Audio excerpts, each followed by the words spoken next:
Wala nagakahubas nga tubig sa Botong Cabanbanan National High School nga madugay na nga problema ginareklamo. Si Zen Kilantang nakatutok.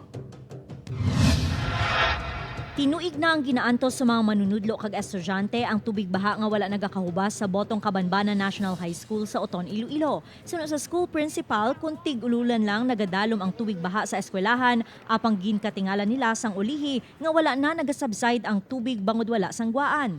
Nanging catch basin na ang eskwelahan sang ila barangay. Bangod sini ginakabalakan sa karon sang bulutuan ang mga balatian nga posible makuha sa mga estudyante sa tion nga magbalik na ang face-to-face classes. I-modular lang hanay ang mga bata.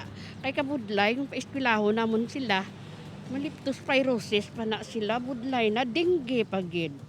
Disgrasya gid ang matabo sa mga bata. Health gid nila ang maano Nagapangayon naman sang bulig ang eskwelahan sa lokal nga panguluhan kag Department of Education nga mahatagan sang igtalupangod ang ila problema. Nag-aapila ako sa amon nga bag-o nga officials.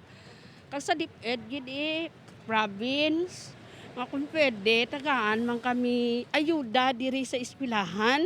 Nga ang problem, medyo mabuhinan man, hindi nga maglala bala. Kay pati ito tao, ang mga tapa malay ito sa likod, lubog na gid sila sa tubig man. Madumduman nga ginanunsyo ni Vice Mayor-elect Jose Neil Olivares sa inaugurasyon nga pagatinguan sang banwa nga maaksyonan ang problema sang bulutuan sa pagpungko sang bag-ong administrasyon. Upod Kiramal Porquia, Zen Kilantang, One Western Visayas.